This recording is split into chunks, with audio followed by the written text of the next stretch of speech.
Hadirin hadirat rahimakumullah. Pada kesempatan yang berbahagia ini kita akan mendengarkan kajian tentang sifat Allah. Sifat Allah merupakan bahasan yang besar dalam ilmu akidah.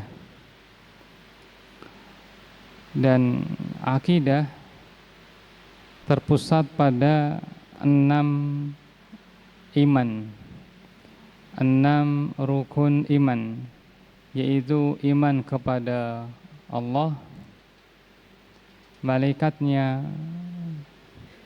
kitabnya, rasulnya, hari akhir, dan takdir. Dan 6 ini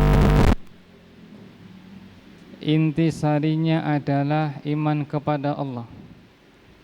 Karena Allah Ta'ala menciptakan malaikat, menurunkan kitab dan rasul yang berisi tentang hari kebangkitan untuk pembalasan amal manusia serta takdirnya dalam rangka penghambaan diri kepada Allah, dalam rangka mengenalkan hamba kepada Allah. Dan untuk mengenali Allah Ta'ala yang disembah, maka dicari dengan memahami sifat-sifat Allah. Kita diperintahkan untuk menyembah Allah yang Maha Esa dengan mengakui kerububiyahannya, kemahakuasaannya dalam menciptakan, memiliki dan mengatur. Maka diperlukan cara untuk mengenalnya dengan baik, yaitu mengenalnya dengan nama-nama dan sifat-sifatnya. Nama-nama dan sifat-sifatnya. Untuk bisa mengenali seseorang, ya, meskipun tidak melihatnya, kita bisa memahami dengan baik, dengan benar, jika kita tahu namanya serta sifat-sifatnya. Sifat namanya Ahmad, ini nama, sifatnya banyak, bergerak, berbicara, mendengar, melihat, ya, tinggi, warna kulitnya coklat, ya, suka bercanda, ahli sholat. Ini semua sifat-sifat, sesuatu yang ada pada dirinya yang dengan itu dia dikenali, itu sifat. Ya, maka sifat adalah al-makna, yaitu makna yang menjelaskan tentang sesuatu.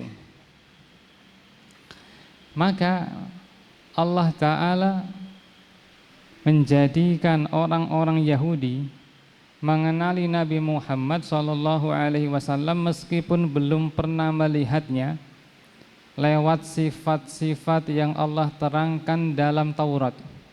Allah berfirman, ya'rifunahu kama ya'rifuna abna'ahum.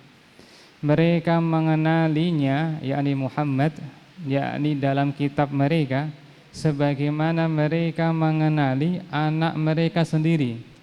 Yakni saking jelasnya sifat-sifatnya, seakan-akan pengetahuan ini seperti pengetahuan kita terhadap anak kita. Itu pentingnya memahami sifat sesuatu, karena menjadikan jelas dalam mengenalinya meskipun belum pernah melihatnya. Allah berfirman dalam surah Al-Baqarah, hudal lil muttaqin, Quran itu petunjuk bagi orang-orang yang bertakwa. Siapakah orang bertakwa ini? Allah menjelaskan sifat-sifatnya, ya, alladzina yu'minuna bil ghaibi wa yuqimunas sholata wa mimma razaqnahum yunfiqun. Mereka adalah orang-orang yang beriman kepada perkara gaib, menegakkan sholat, dan mengeluarkan harta yang telah kami berikan kepadanya, berinfak. Ternyata sebelum seseorang dipuji dengan sholatnya, dipuji dengan sedekahnya, infaknya, Allah mengawali dengan beriman kepada perkara yang gaib. Artinya semakin orang itu mengenali Allah yang gaib, maka semakin berkualitas sholatnya dan sodakohnya. Atau ya, beriman kepada perkara yang gaib termasuk mengenali Allah, itu ibadah puncak, ibadah yang tertinggi, mengalahkan ahli sholat, ahli sodakoh ya, ahli sholat, ahli sodakoh ya. Nabi SAW berkata tentang para sahabatnya, yang mana mereka tidak terkalahkan ibadahnya oleh orang-orang setelahnya. La tasubbu ashabi, kalian jangan merendahkan sahabatku. Demi zat yang jiwaku di tangannya, lau anfaqa ahadukum misla uhudin zahaba ma balagha mudda ahadihim wala nasifah. Seandainya salah seorang di antara kalian bersedekah dengan emas sepenuh gunung Uhud, tidak akan mengalahkan sedekah mereka meskipun satu mud, satu cakupan tangan, tidak pula setengahnya. Ini ibadah yang seperti apa? Kok bisa membedakan dengan orang setelahnya? Karena mereka mengenali Allah lebih jelas daripada orang setelahnya. Karena kepada merekalah Al-Quran turun, kepada merekalah mukjizat Allah perlihatkan lewat nabinya SAW. Maka dengan sifat-sifat yang mereka kenali dari Allah, itu menjadikan mereka semakin ya berkualitas ibadah mereka. Ibadah boleh sedikit, tapi belum tentu dia dikalahkan dengan ahli ibadah ketika orang itu mengenal Allah dengan baik dan Allah dikenali dengan sifat-sifatnya. Maka banyak para ulama yang mereka fokus untuk menyusun buku tentang sifat Allah ya. Dalam banyak kitab seperti Kitabut Tauhid karya Ibnu Khuzaimah, Kitabul Iman karya Abu Ubaid Al-Qasim bin Salam ya. Atau yang lebih spesifik lagi adalah seperti kitabnya Al-Baihaqi Al-Asma' was Sifat, maupun kitab-kitab akidah secara umum. Mereka menjelaskan tentang sifat-sifat Allah Subhanahu wa ta'ala. Nah, baik. Pertemuan kita ini akan dibagi menjadi dua sesi ya. Sesi yang pertama kita fokus mengenal Allah lewat sifat-sifatnya dari Quran dan Sunnah, tanpa perlu menyebutkan syubhat. Pada pertemuan yang kedua, majelis yang kedua, kita akan mendengarkan firqah-firqah, kelompok-kelompok menyimpang dalam masalah sifat-sifat Allah Subhanahu wa ta'ala. Baik, berarti kisaran kita estimasi 2 jam ya, 2 jam. 1 jam pertama untuk fokus pada sifat-sifat Allah dari Quran Sunnah, sementara pada majelis yang kedua juga 1 jam perkiraannya kita membahas tentang firqah. Nanti disambung dengan soal jawab jika ada yang perlu ditanyakan.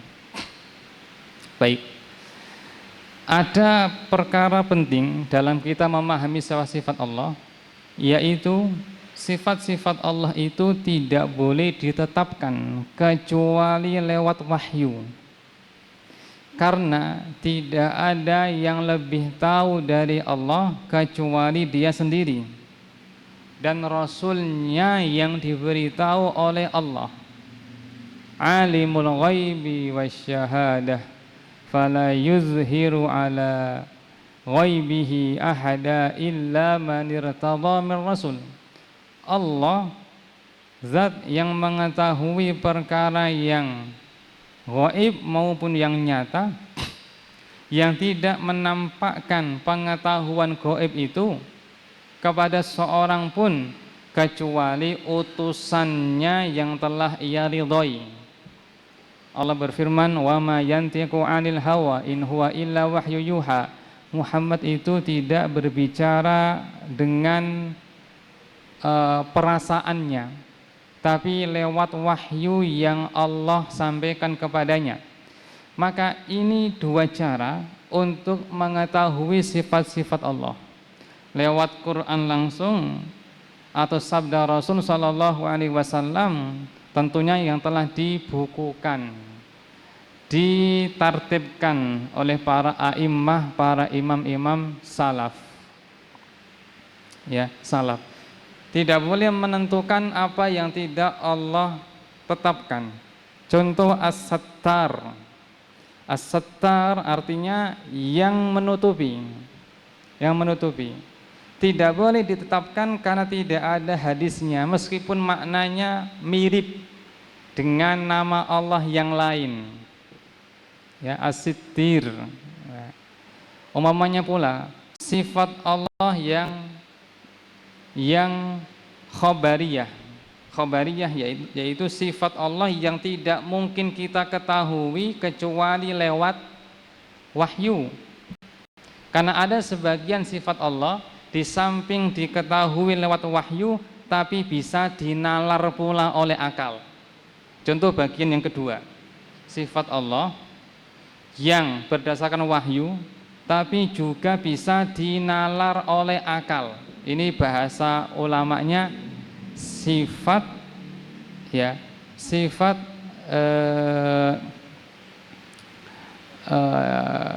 ini bahasa mereka adalah sifat non khobariyah, ya, non khobariyah, atau bahasa lainnya sifat maknawiyah. Contoh hidup, karena nggak mungkin Tuhan itu tidak hidup, maka hidup sendiri itu ditetapkan oleh Quran dan akal menerimanya dan juga menetapkannya. Allahu la ilaha illa huwal hayyul qayyum. Dialah Allah yang tidak ada yang berhak disembah kecuali Dia yang maha hidup lagi maha berdiri sendiri. Ini Quran menetapkan. Ya. Wa tawakkal 'alal hayyil ladzi la yamut. Ya. Bertawakallah kepada yang maha hidup yang tidak akan mati. Kata Nabi SAW, aku berlindung kepadamu ya Allah, yang tidak ada yang berhak disembah kecuali Engkau yang maha hidup, sementara jin dan manusia akan mati. Maka akal menetapkannya di samping wahyu menetapkannya.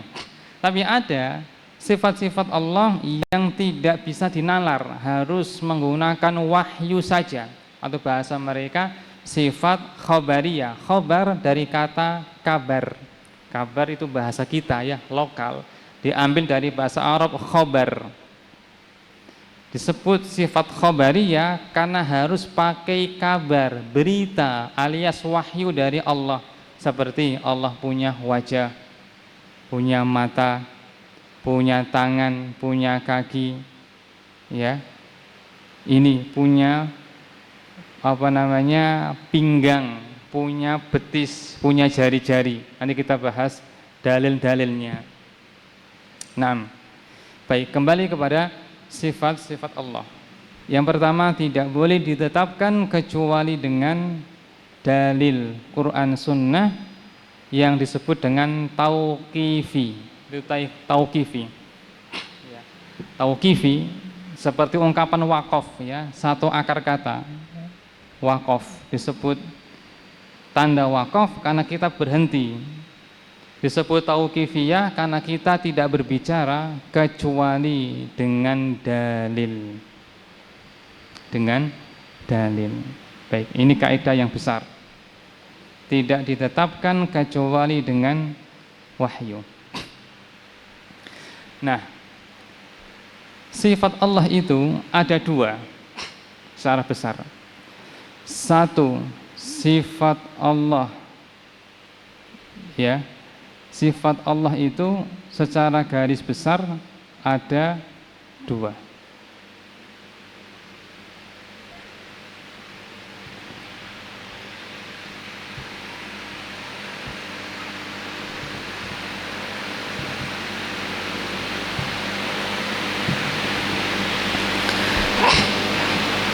Satu zatiyah, dua fi'liyah.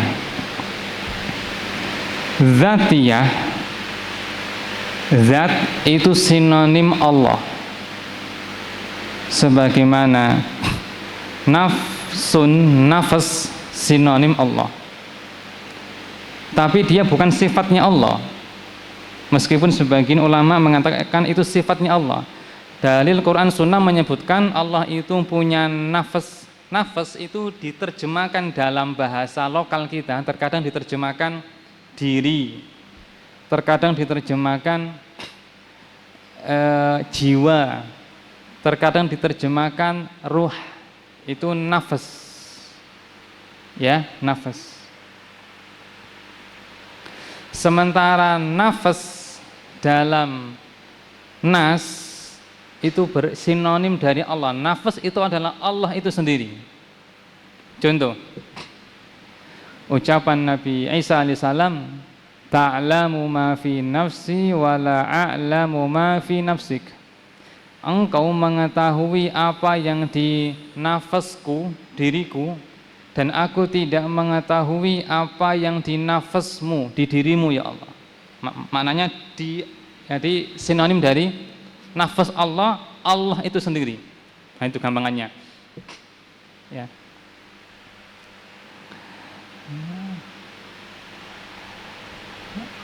Di antara zikir pagi yang dibaca 3 kali, sejumlah 4 kalimat, ya, dan pahalanya besar. Itu menyebut nafasnya Allah. Subhanallahi wa bihamdi, adada khalqih wa ridha nafsi wa zinata arsyih wa midada kalimati. Subhanallahi wa bihamdi, adada khalqih wa ridha nafsi. Ini poin kita. Aku mensucikan Allah disertai memujinya seridha nafasnya, seridha nafasnya, ya, sebanyak jumlah makhluknya, ya, seberat arsy-nya, dan sebanyak kalimat-kalimatnya. Ini kalau dibaca 3 kali dalam pagi hari, pahalanya lebih besar daripada zikir dari subuh sampai terbitnya matahari. Di sana berisi tentang nafasnya Allah. Nah, baik. Kembali kepada sifat zatiyah. Zat itu sinonim dari Allah. Zat itu adalah Allah, sebagaimana nafas itu sendiri adalah Allah. Disebut zatiyah karena berkaitan dengan Allah langsung. Yang kedua fi'liyah, karena berkaitan dengan kehendak Allah. Fi'liyah dari kata fi'il artinya perbuatan. Baik, kita kembali kepada zatiyah. Zatiyah adalah sifat-sifat yang senantiasa bersama Allah, tidak terpisah darinya. Ya.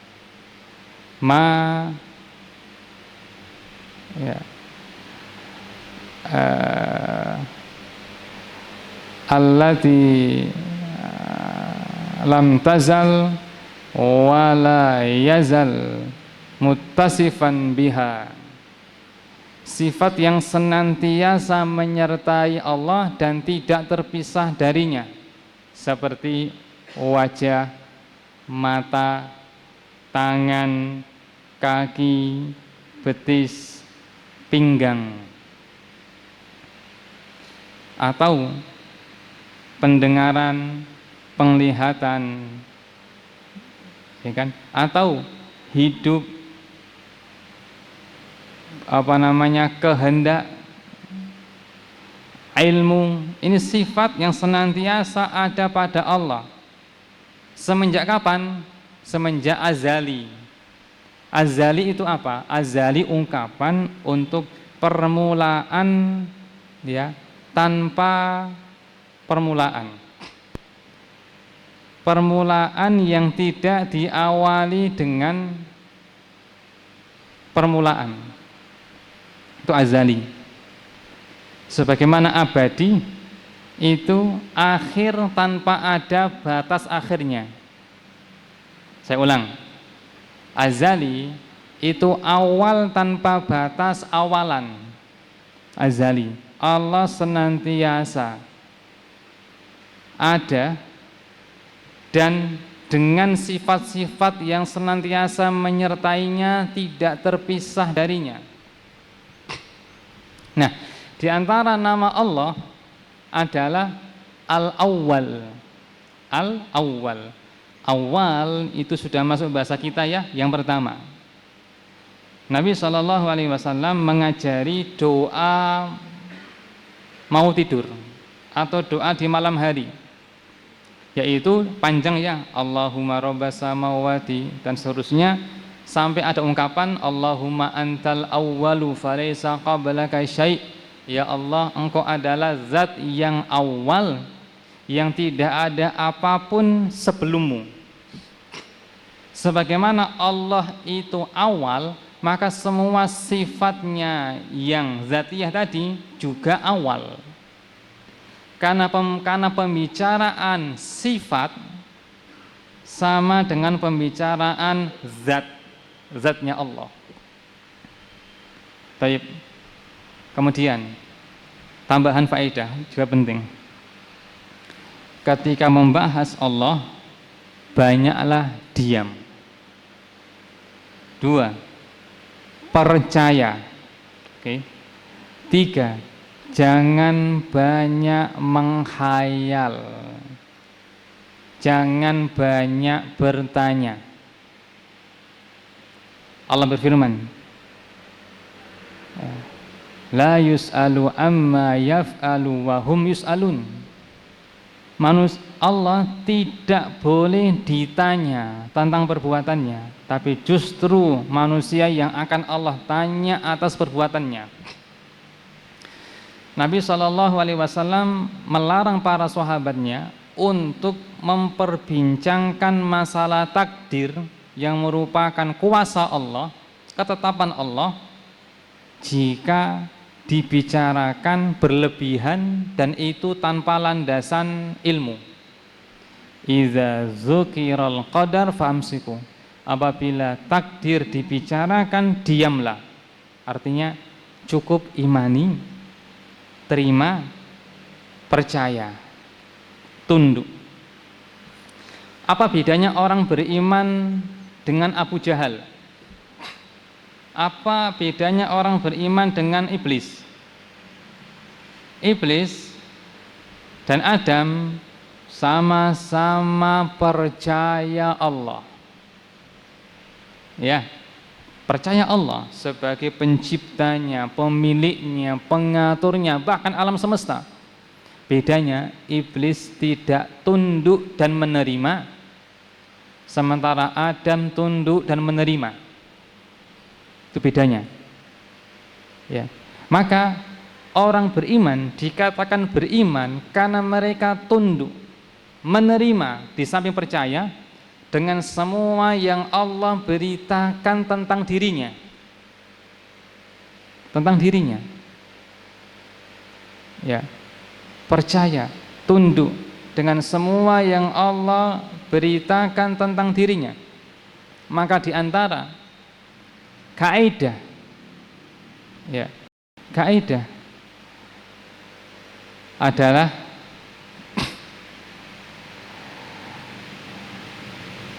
alla yu'badullahu illa bima syara'. Allah tidak boleh disembah kecuali dengan apa yang Dia syariatkan, Dia perintahkan. Artinya bahwa kita cukup tunduk patuh. Nah, di antara sifat Allah yang dulu pernah diperbincangkan oleh orang-orang setelah sahabat Nabi dan diingkari oleh Imam Malik adalah masalah istiwa.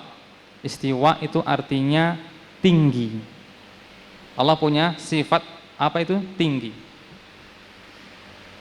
Tinggi. Sebentar. Biar lebih terarah lagi. Bagaimana sih sifat itu? Sifat itu seperti apa batasannya? Sifat adalah segala sesuatu yang menjelaskan menjelaskan sesuatu itu. Contoh, ini namanya apa? Katakanlah namanya air mineral ya, atau botol mineral. Itu nama. Sifatnya apa? Banyak. Putih.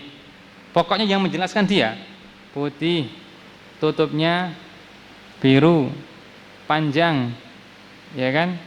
Harganya sekian. Kemudian bisa dipegang, bisa dilihat dan seterusnya. Namanya sifat. Baik. Allah mengabarkan dalam Al-Qur'an dirinya itu istiwa, tinggi. Ar-Rahmanu 'alal arsyistawa. Ar-Rahman istiwa di arsy. Istiwa apa artinya? Tinggi, ala wartafa. Istiwa itu artinya apa? Ala wartafa, tinggi. Ya, tinggi.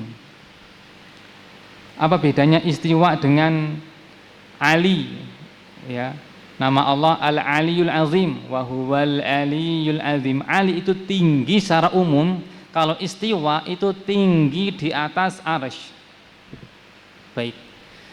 Ketika Imam Malik rahimahullah di sebuah majelis taklim, datang orang. Ketika mendengar ya ayat istiwa,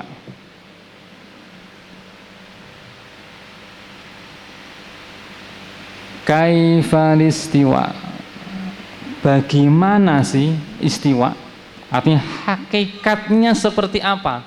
Bentuknya seperti apa istiwa? Sementara mereka orang Arab faham istiwa itu artinya apa? Tinggi. Imam Malik menundukkan pandangannya, berkeringat. Kenapa berkeringat? Karena ini pertanyaan besar terkait zatnya Allah, dan belum ada seorang sebelum dia yang bertanya. Karena semua sahabat Nabi jika mendengar dari Quran, dari Sunnah, mereka akan beriman dulu, percaya dulu, kedua menerimanya, ya. Wassalamualaikum warahmatullahi wabarakatuh. Faham ataukah tidak faham, dan mereka memahami zahirnya, zahir lafalnya, tekstual lafadznya. Muncul orang ini yang menanyakan bagaimananya, hakikatnya. Maka beliau berkeringat deras terus mengangkat kepalanya. Al-istiwa'u ma'lum. Istiwa itu maklum. Maklum artinya diketahui. Ini secara bahasa orang paham. Sebagaimana saya bilang, ya, mengambil. Paham tidak dengan mengambil? Paham kan? Bahasa. Al-istiwa maklum. Ya, wal kaifu iya, bagaimananya, hakikatnya enggak diketahui. Ya. Kenapa enggak diketahui? Karena ente belum pernah melihat langsung Allah. Dikatakan orang mengetahui hakikat sesuatu jika melihatnya langsung. Sementara Allah tidak bisa dijangkau oleh siapapun dari makhluknya. Wala yuhituna bihi ilma. Mereka tidak mampu untuk meliputi ilmunya Allah. Ilmunya saja tidak bisa diliputi, dijangkau oleh makhluk, apalagi zatnya Allah secara sempurna. Tidak bisa. Ya, tidak bisa. La tudrikuhul absar wa huwa yudrikul absar. Ya. Tidak ada pandangan yang mampu menjangkau Allah, sementara Allah menjangkau seluruh pandangan. Baik, lanjut. Istiwa maklum, kaifiyahnya majhul. Ya, wal imanu bihi wajibun, beriman kepadanya wajib. Was-su'alu anhu bid'ah, bertanya tentangnya bid'ah.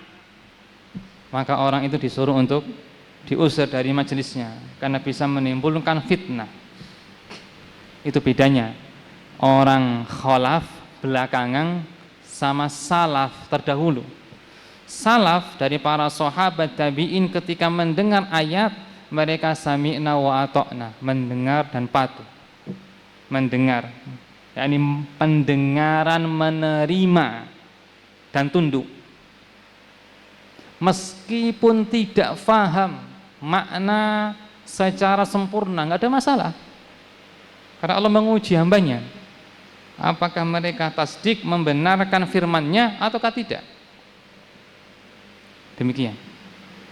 Kembali kepada sifat Allah ya tadi ya. Zatiyah.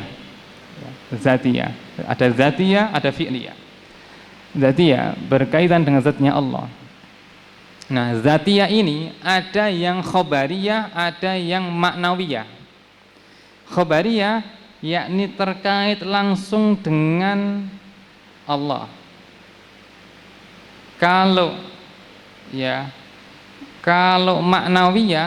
maknawiyah itu selain khobariyah. Baik, lebih jelasnya saya jelaskan apa saja yang khobariyah. Dari kata khobariyah artinya sifat Allah yang mustahil diketahui kecuali lewat kabar dari Allah, yakni wahyu, yaitu wajah, mata. Berapa mata Allah? 2. Apa lagi? 2 tangan. Apa lagi? Jari-jari. Apalagi kaf, telapak tangan. Apalagi hakwu, hujzah, pinggang. Apalagi sak, betis. Apalagi qadamain, 2 kaki. Ini sahih dari Nabi SAW dan sebagiannya dari Al-Quran. Ini namanya sifat Allah khabariyah, tentang zatnya Allah ya. Yang kedua tentang zatnya Allah, tapi bukan khabariyah, yaitu sam'iyah, akliyah. Artinya di samping ditetapkan dengan khabar, juga mampu ditetapkan dengan akal. Seperti tadi, seperti hidup, ilmu, kekuasaan, ya kan, berbicara, ya kan. Ini contoh sifat-sifat Allah yang maknawi. Allah senantiasa hidup, Allah senantiasa berilmu, Allah senantiasa mendengar melihat, Allah senantiasa berkuasa. Semenjak kapan? Azali.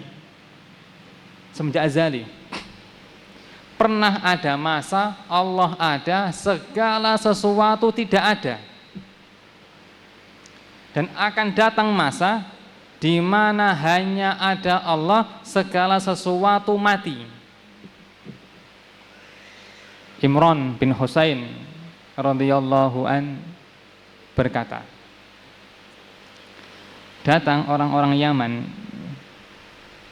kepada Nabi SAW. Mereka berkata,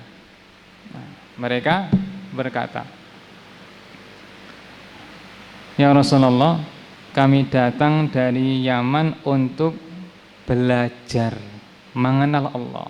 Secara makna ya, Yaman ke Madinah cukup lama, cukup jauh, datang untuk belajar mengenal Allah. Maka Allah memberitahukan beberapa kalimat. Kanallahu walam yakun syai'un ghairu. Allah ada saat segala sesuatu tidak ada. Allah sudah ada. Ya.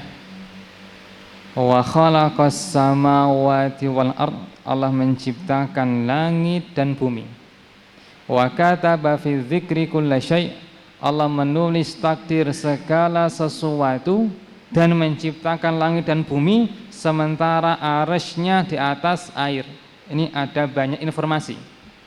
Informasi pertama, Allah pernah ada sementara dalam keadaan yang lainnya tidak ada. Sebelum ada kita, ada langit, ada bumi. Lalu Allah menciptakan pena untuk menulis apa? Takdir semua makhluknya sampai hari kiamat. Lalu Allah menciptakan langit dan bumi, sementara arasnya di atas air. Ini menunjukkan aras lebih awal daripada semua makhluknya.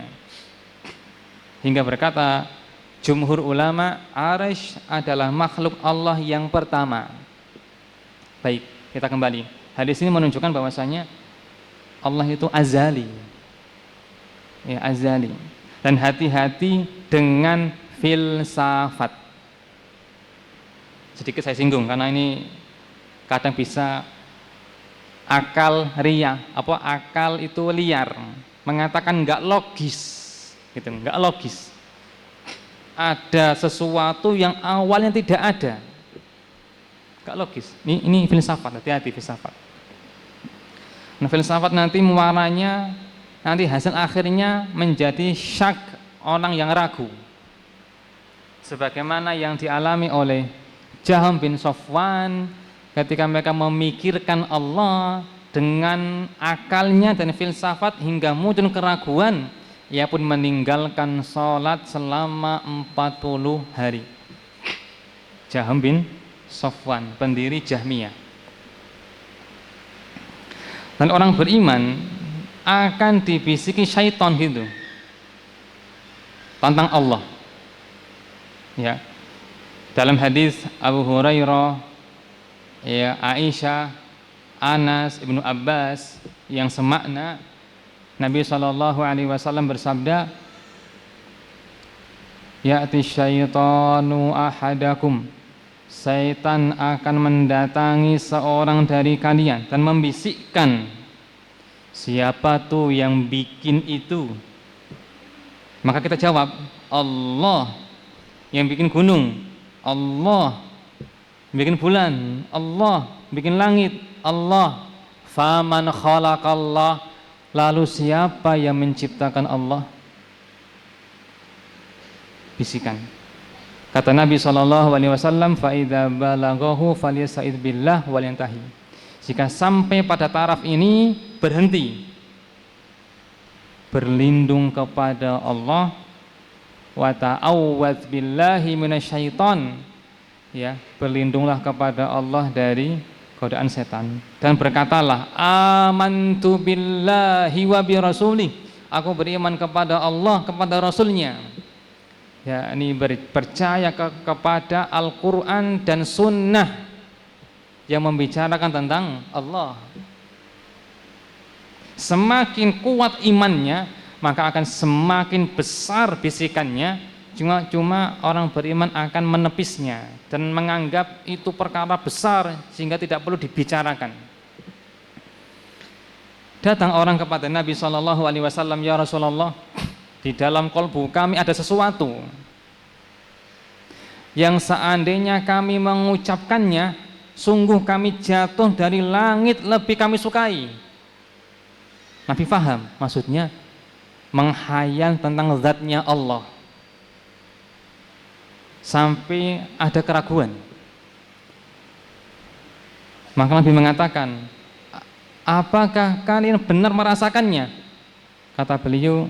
Kata mereka, iya wahai Rasulullah. Nabi mengatakan, zaka sharihul iman, itulah, ya, teriakan iman, itulah, ya, kemurnian iman. Maknanya, dirimu merasa gelisah dan ingin menepisnya, itulah tanda imanmu kepada Allah. Tapi ada orang yang dibisikin nggak kuat hingga ia jadi ateis. Kadang menganggap Allah itu meragukan hingga meninggalkan sholat, meninggalkan puasa. Apalagi ada tendensi duniawi. Semenjak aku ibadah, bisnisku seret. Berarti Allah ini meragukan. Mereka lah orang yang Allah Ta'ala beritakan dalam Al-Quran, wa minan nasi may ya'budullaha ala harf. Di Di antara manusia ada yang menyembah Allah di tepi. Fa in asabahu khairun itma'anna bih. Jika mereka mendapatkan keberuntungan, tenang jiwanya. Wa in asabathu fitnatun inqalaba ala wajhih. Jika ia ditimpa kesulitan, kefakiran, kekurangan, mundur ke belakang, ini murtad, meragukan Allah, khasirat dunya wal akhirah, dialah orang yang rugi dunia akhirat. Dzalika huwal khusranul mubin, itulah kerugian yang sangat nyata. Kembali ya, maka akal jangan liar, jadilah seperti sahabat Nabi, mendengar, menerima, patuh. Sami'na wa ata'na ghufranaka rabbana wa ilaikal masir. Allah memuji mereka dalam surah Al-Baqarah ayat 285. Kami mendengar ya Allah, kami patuh ya Allah, ampunilah kami ya Allah, hanya kepadamu kami akan kembali. Nah, kembali ya, kita bahas dulu yang zatiyah ya, yang zatiyah khabariyah. Zatiyah khabariyah. Ini waktu kita terbatas sehingga kita tidak bisa mencakup semuanya ya. Ini sekedar muqaddimah, pengenalan saja. Karena bab asma sifat itu adalah akidah yang terjadi banyak penyimpangan. Ya, tidak ada kelompok yang benar dalam masalah sifat-sifat Allah kecuali hanya ahlu sunnah, asariyah, ya, salafiyah. Lainnya menyimpang. Sampai pun Asy'ariyah, Asy'ari menyimpang. Maturidi, ya kan? Kullabiyah, Karramiyah, Sufiyah, Jahmiyah, Mu'tazilah, ya, Qadariyah, Jabariyah, apalagi Khawarij, ya, Khawarij, apalagi Rafidhah. Mereka telah menyimpang karena mereka pakai akal dalam menetapkannya. Baik, sifat Allah zatiyah yang khabariyah. Tadi apa? Wajah. Apalagi? Mata. Apalagi? Dua tangan. Dua mata, dua tangan. Termasuk dua telapak tangan dan jari-jari. Terus pinggang. Terus betis. Terus dua kaki. Baik, wajah. Allah punya wajah hakiki, bukan kiasan. Wa yabqa wajhu rabbika dzul jalali wal ikram. Dan kekal wajah Rabbmu pemilik kemuliaan dan keagungan. Punya wajah. Allah berfirman, ya, kullu syai'in halikun illa wajhah. Segala sesuatu akan hancur kecuali wajahnya. Ayat ini dalam surah Al-Qasas menunjukkan Allah punya wajah. Yang kedua, makna dari wajah saja, maksudnya wajah yang mewakili semuanya. Bukan maknanya wajah saja yang tidak hancur, tidak. Sebagaimana ungkapan, sudah setahun saya tidak melihat batang hidungnya. Maksudnya diri dia, ya, bukan hanya batang hidungnya. Nah, Nabi SAW membaca ayat Qul huwal qadiru ala ayyab'atsa 'alaikum adzaban min fawqikum. Katakanlah, Allah mampu mengirim azab kepada kalian dari arah atas. Nabi merespon, a'udzu biwajhik, aku berlindung dengan wajahmu ya Allah. Ya. Au min tahti arjulikum, atau azab dari bawah kakimu. Nabi merespon, a'udzu biwajhik, aku berlindung dengan wajahmu ya Allah. Rasulullah sallallahu alaihi wasallam bersabda, fa inallaha harrama 'alan nari man qala la ilaha illallah yabtaghi bidzalika wajhallah. Allah mengharamkan neraka atas orang yang mengucapkan la ilaha illallah demi mencari wajah Allah. Allah menetapkan wajah untuk dirinya lewat nabinya sallallahu alaihi wasallam. Apa makna hadis ini? Yakni masuk surga karena wajah Allah bisa dilihat di surga. Di surga. Di antara sifat Allah adalah surah, rupa. Allah punya rupa. Dan Allah juga menyerupakan, yakni menciptakan rupa. Ya, rupa. Nabi sallallahu alaihi wasallam bersabda, sataruna rabbakum kama tarawnal qamara lailatal badri. Kalian akan melihat Rabb kalian sebagaimana kalian melihat bulan purnama ini. Taib. Melihat Allah berarti melihat wajahnya. Allah berfirman, lilladzina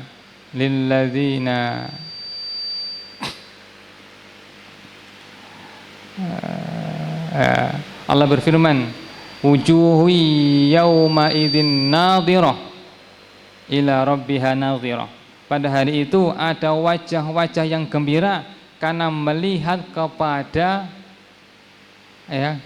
Rabb-nya. Dan Nabi SAW menafsirkan yaitu melihat wajah Allah Ta'ala. Idza dakhala ahlul jannatil jannah, ketika penghuni surga telah masuk surga, maka Allah berfirman, wahai penghuni surga, hal turiduna syai'an azidukum, maukah kalian ku beri tambahan nikmat? Kata mereka, ya Rabbana alam tubayyit wujuhana, wahai Rabb kami, bukankah engkau telah memutihkan wajah kami, memasukkan kami ke dalam surga, menyelamatkan kami dari neraka? Ini sudah banyak nikmat, apalagi yang tambahan? Rumah, istana, kendaraan, pasangan, buah-buahan, lengkap sudah, apalagi ya Allah? Kata Nabi SAW, fayakshiful hijab, maka Allah membuka penutupnya. Ya, fama u'tu syai'an ahabba ilaihim minan nazari ila wajhillah tabaraka wa ta'ala. Mereka tidak diberi kenikmatan yang lebih mereka sukai melebihi melihat wajah Allah Ta'ala.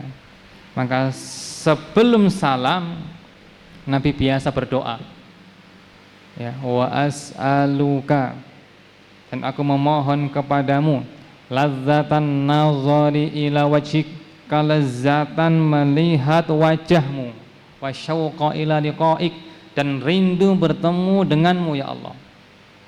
Kita menetapkan Allah punya wajah, dan akan dilihat oleh orang-orang yang dulu beriman menyembahnya tanpa pernah melihatnya. Allah punya mata.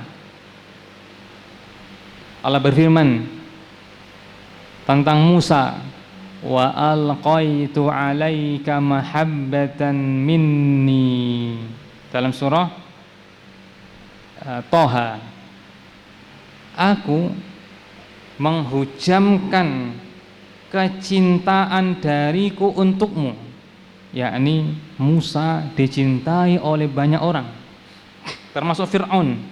Cinta Musa kecil, ya, walitusna'a ala aini, dan engkau akan diperlakukan di bawah mataku, yakni dalam penjagaanku. Di sini ada faedah Allah punya mata, dan Allah Ta'ala pandangannya itu ada pandangan khusus berupa penjagaan kepada makhluknya.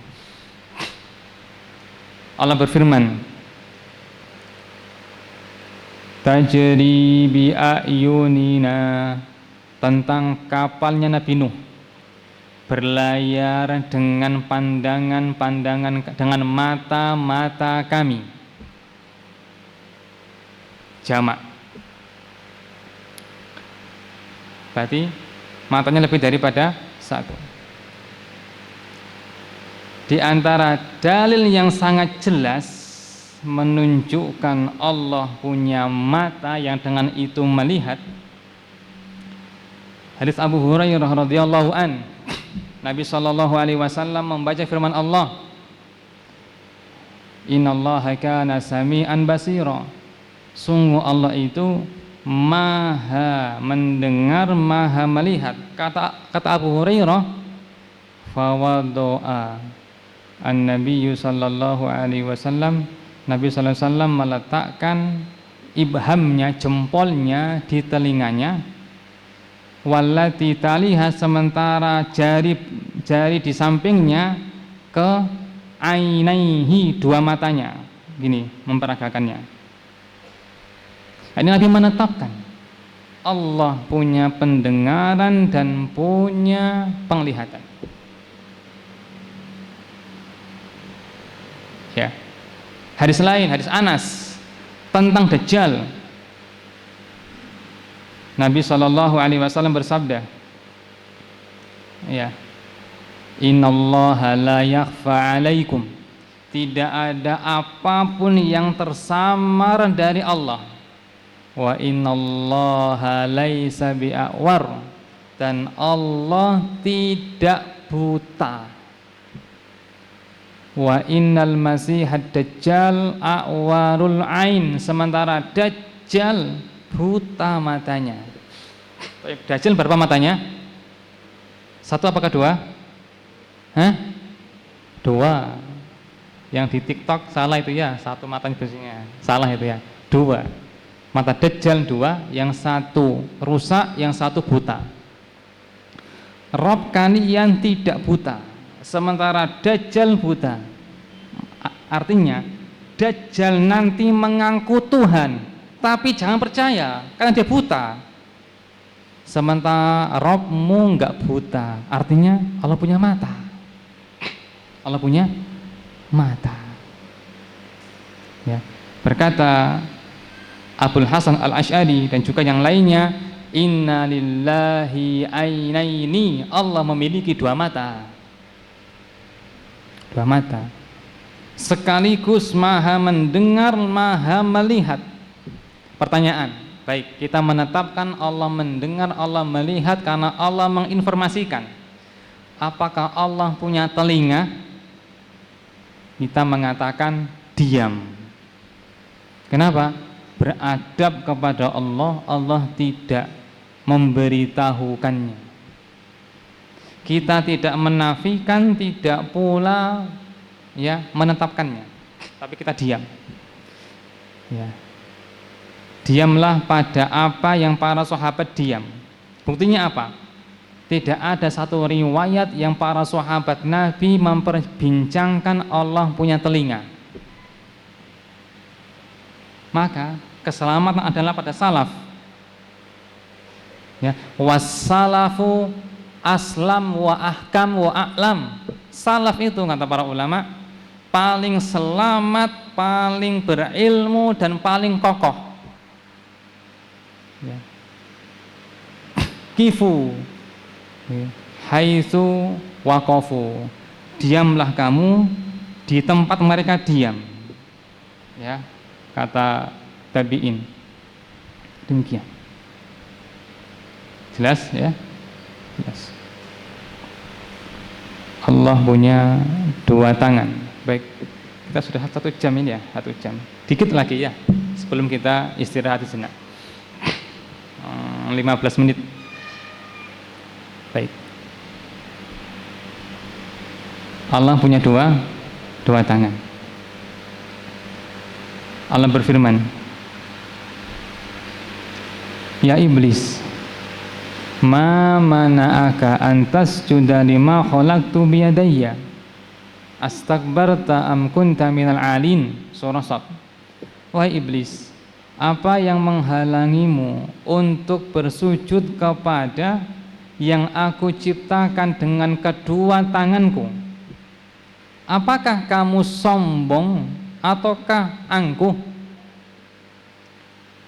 Maka Ahlus Sunnah menetapkan Allah punya dua tangan, sebagaimana Allah punya sifat menulis dengan tangannya. Di antara pujian ahli mahsyar kepada Musa, wa khatta lakat Taurah, Allah menulis Taurat untukmu. Menulis, ya, menulis.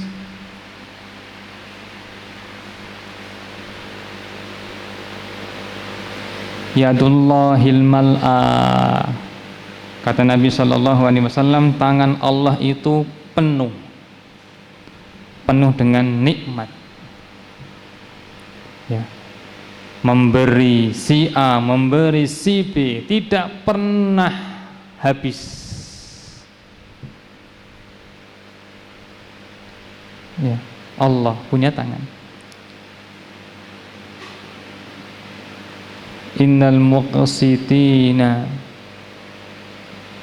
indallahi ala manabira min nur an yaminir rahman wa kilta yadaihi yamin.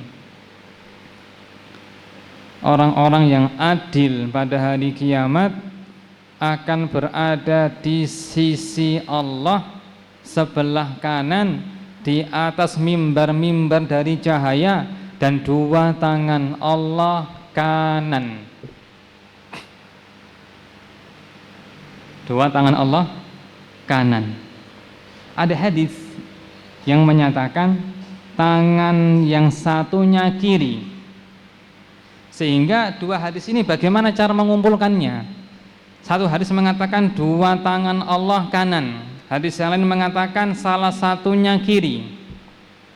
Maka ulama terbagi dua pendapat. Pendapat yang pertama, ditetapkan tangan Allah itu yang satunya kiri, seperti Utsman bin Sa'id Ad-Darimi, seperti Al-Qadhi Abu Ya'la Al-Farra, seperti Siddiq Hasan Khan, seperti Syekh Muhammad bin Abdul Wahhab, dan lain-lain. Karena merujuk pada hadis. Bagi mereka, selama hadisnya sahih, maka kita terima. Pendapat yang kedua, semua tangan Allah adalah kanan. Pakai hadis tadi, wa kilta yadaihi yamin, dua tangan Allah kanan. Ini dipilih oleh Al-Imamu Ahmad bin Hanbal, dan juga dipilih oleh Imam Al-Bukhari atau yang lainnya, saya lupa. Intinya ada khilaf pendapat. Syekh Albani rahimahullah mencoba meneliti hadis-hadisnya. Kata beliau, kesimpulannya, hadis yang menyatakan tangan kiri untuk Allah itu hadisnya bermasalah. Rawinya tertuduh keliru dalam menyampaikan hadis. Sehingga yang kuat bagi beliau, dua tangan Allah itu adalah kanan. Baik, perhatikan jamaah, sesuai dengan kebesaran Allah, yaliku bi jalalatihi wa azamatihi, ya, dan sifat Allah tidak ada nakas, kekurangan, semuanya sempurna. Berkata Ibnu Utsaimin menjelaskan, yakni dua tangan Allah kanan ini untuk mengisyaratkan tangan Allah yang satu bukan tangan Allah yang lain, dan juga mengisyaratkan kesempurnaan, karena kanan itu yang condong kepada makna sempurna, sebagaimana kiri itu ketidaksempurnaan. Dan tidak boleh mengkaif. Kaif itu apa? Kaif itu adalah membayangkan, menghayalkan, karena kalau orang menghayalkan pasti jatuhnya tasbih, yaitu menyerupakan dengan makhluk, karena mereka jangkauannya adalah melihat makhluk. Karena orang ketika menghayal pasti akan dibandingkan dengan apa yang pernah mereka lihat. Contoh gini, ada orang ya di sebuah pulau, di sana hanya ada burung, ada binatang namanya burung. Sepanjang hidupnya cuma melihat burung. Terus dikatakan kepadanya, ada binatang namanya ayam. Maka pikirannya akan ke burung, punya sayap, bisa terbang, dan bentuknya kecil gitu. Maka tidak boleh menghayal. Imam Ahmad bin Hanbal rahimahullah ketika ditanya tentang hadis-hadis sifat, beliau mengatakan amirruha kama ja'at bila kaif. Biarkan hadis itu sebagaimana datangnya, jangan dibagaimanakan, jangan dihayalkan, jangan diterka-terka bentuknya, cukup diterima, diimani. Nah, dengan tangan Allah ini Allah menggenggam bumi dan melipat langit pada hari kiamat. Wa ma qadarullaha haqqa qadari wal ardu jami'an qabdatuhu yaumal qiyamah was samawati matwiyatun biyaminih. Dalam surah Az-Zumar, mereka tidak menghormati Allah dengan semestinya, padahal semua bumi Allah genggam dengan tangannya, sementara langit Allah lipat dengan tangan kanannya. Maha suci Allah dari apa yang mereka persekutukan. Maka sifat Allah adalah menggenggam dan melipat. Ya, itu sifat. Setiap berita tentang Allah, ya itu umumnya adalah sifatnya Allah. Baik, maka menggenggam, melipat ini sifat Allah yang fi'liyah ya, bukan yang khobariyah. Kalau khobariyah tadi kan terkait zatnya Allah yang dari sononya. Adapun fi'liyah terkait dengan kehendak Allah, kapan Allah mau melakukannya, kapan tidak. Sementara menggenggam, melipat ini belum terjadi, maka dia fi'liyah, diikat dengan kehendak Allah. Namanya apa? Fi'liyah. Ada zatiyah, ada fi'liyah. Sementara zatiyah ini ada yang khabariyah, ada yang maknawiyah. Baik, kembali tangan Allah. Kata Ibnu Mas'ud radhiyallahu an, ja'a habrun, datang pendeta Yahudi kepada Nabi SAW. Dia berkata, "Hai Muhammad, inna najidu anallaha wada'a as-samawati sab'a fi isba'." Kami mendapati dalam Taurat Allah nanti akan meletakkan langit yang 7 di satu jari. Wal aradina sab'a fi isba', dan bumi yang 7 di satu jari. Wasyajara fi isba', dan pohon-pohon di satu jari.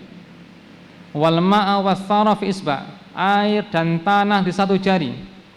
Wasairal khalaiqi fi isba', dan seluruh makhluk di satu jari. Berapa? 5 ya. Langit, bumi, pohon, air dan tanah, seluruh makhluk. Kata Ibnu Mas'ud, faja'ala Rasulullah sallallahu alaihi wasallam dahikan hatta badatna nawajiduhu tasdiqan liqaulil habr. Rasul sallallahu alaihi wasallam tertawa hingga nampak gigi gerahamnya karena membenarkan ucapan Yahudi pendeta tersebut. Berarti tangan Allah memiliki dua tangan serta memiliki jari. Pertanyaannya, berapa jari Allah? Apakah boleh disimpulkan 5? Kita diam. Kenapa? Tidak dijelaskan. Meskipun secara isyarat ada ya, tapi kita tidak boleh menerka-nerka, tidak boleh. Rasulullah sallallahu alaihi wasallam bersabda, inna quluba bani adam fi isba' baina asabi'ir rahman yuqallibhu kaifa sya'. Hati para hamba berada di salah satu dari tangan dari jari Allah. Allah membolak-baliknya sekehendaknya. Maka Nabi berdoa, ya muqallibal qulub tsabbit qalbi ala dinik. Wahai zat yang membolak-balikkan hati, balikkan hatiku di atas agamamu. Menetapkan jari ya. Juga menetapkan kaf, telapak tangan. Rasulullah SAW bermimpi melihat Allah. Sahih hadisnya, kita percaya sahih, tanpa harus ya menerka-nerka. Nabi bermimpi melihat Allah. Allah berkata, wahai Muhammad, apakah kamu tahu apa yang diperbincangkan oleh para malaikat di atas langit? La adri, aku tidak tahu ya Allah. Kata Nabi sallallahu alaihi wasallam, fayada'u kaffahu baina katifi hatta wajadtu barda asabihi. Allah meletakkan telapak tangannya pada dua pundakku sampai aku merasakan dingin jari-jarinya. Kita percaya karena Nabi yang menceritakannya, tanpa harus membagaimanakannya. Yang penting di sini ada informasi Allah punya jari-jari sebagaimana kaf telapak tangan. Ya, Allah mengingkari berhala yang disembah oleh orang-orang musyrikin. Alahum arjulun yamshuna biha amlahum ya, al-aidi yabtishuna biha. Apakah mereka itu yang mereka sembah itu ada punya kaki untuk berjalan? Apakah mereka yang disembah itu punya tangan untuk memegang? Ketika Allah mengingkari, artinya tidak layaklah Tuhan tak punya tangan, Tuhan tak punya kaki. Maka ahli sunnah mengatakan ini dalil bahwa Allah punya tangan, Allah punya kaki. Dan seterusnya, panjang nanti ceritanya. Baik, kita rehat sejenak. Baik, jika ada pertanyaan silakan. Ini berat ataukah mudah? Berat ya, berat tapi bisa mudah insyaallah. Silakan jika ada yang ingin ditanyakan sebelum kita ke sesi yang kedua.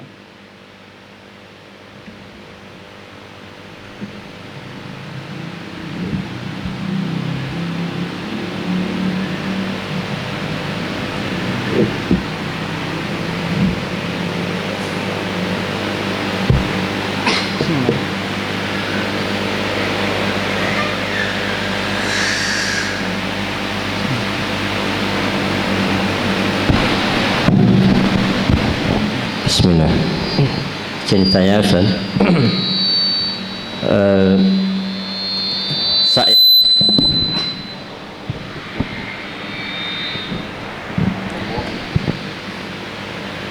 Seingat saya pernah mendengar suatu penjelasan atau suatu ceramah di mana penceramah saat itu menjelaskan tentang istiwa, dan itu sepertinya sedang membantah pemahaman orang bahwasanya kalau istiwa itu Allah itu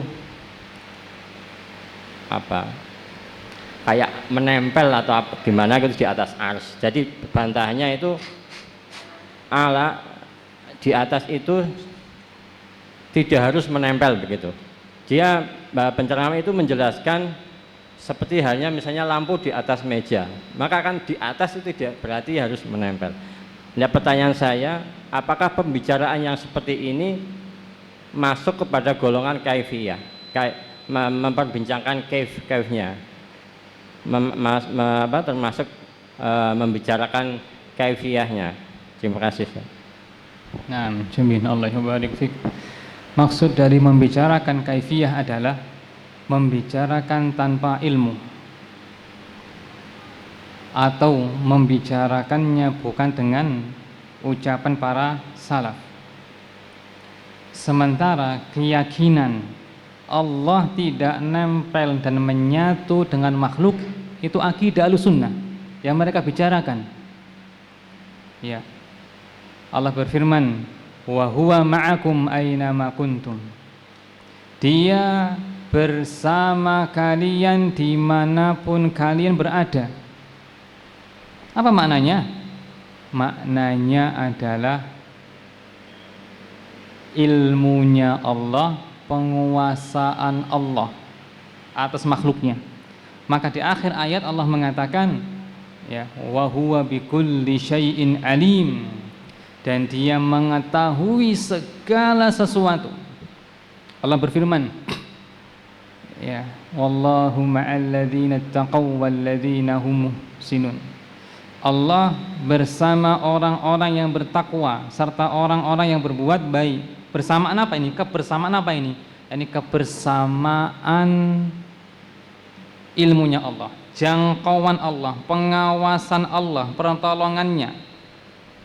Adapun zatnya di atas arsy. Ar-Rahmanu 'alal arsy istawa. Ar-Rahman istiwa, yakni tinggi di atas arsy. Ahlussunnah mereka menggabungkan bainal adillah, banyak dalil disimpulkan. Firqah menyimpang, mengambil satu dalil meninggalkan yang lain.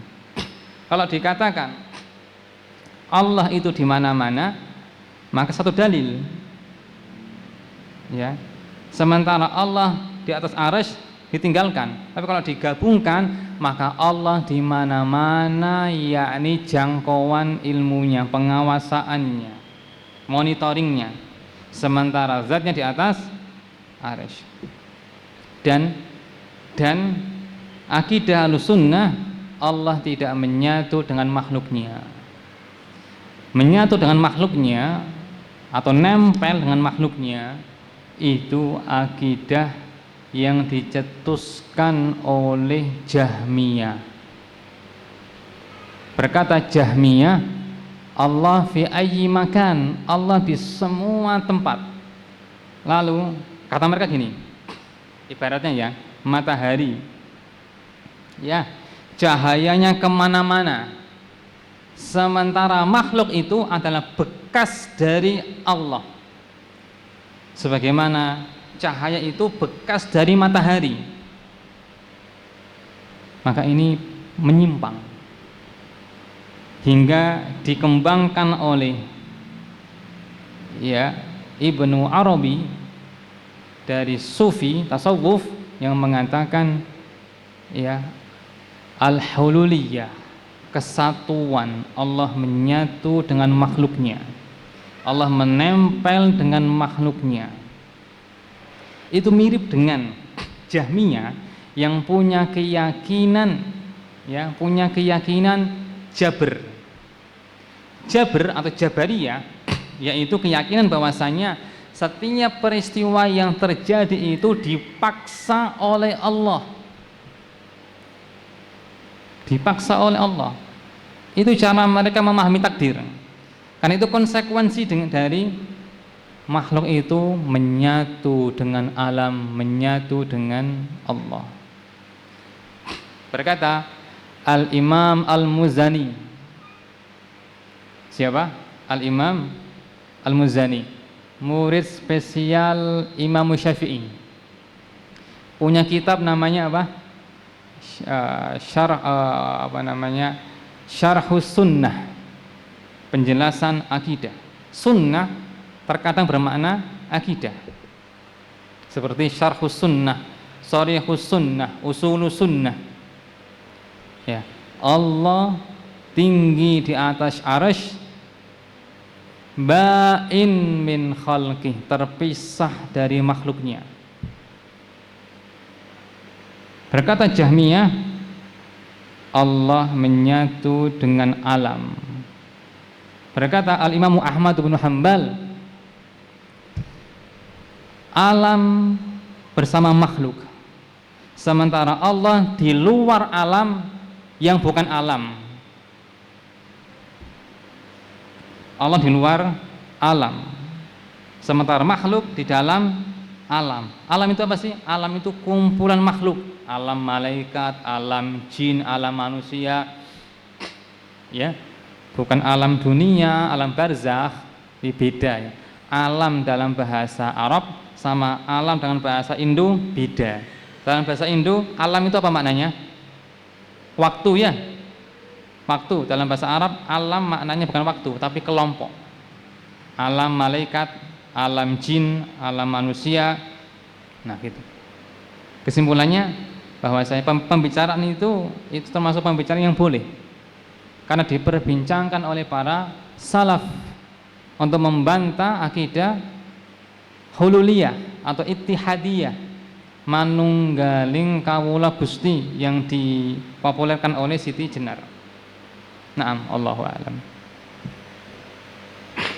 Kita lagi jamaah, silakan.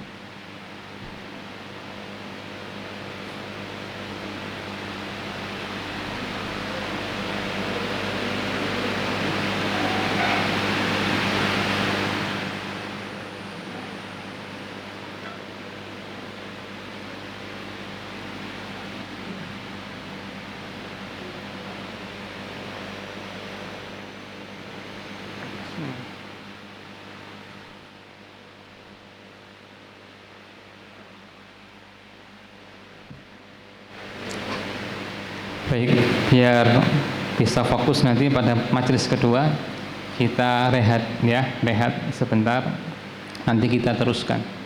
Nah, Allahumma shalli wa sallim ala nabiyyina Muhammad. Wassalamualaikum warahmatullahi wabarakatuh.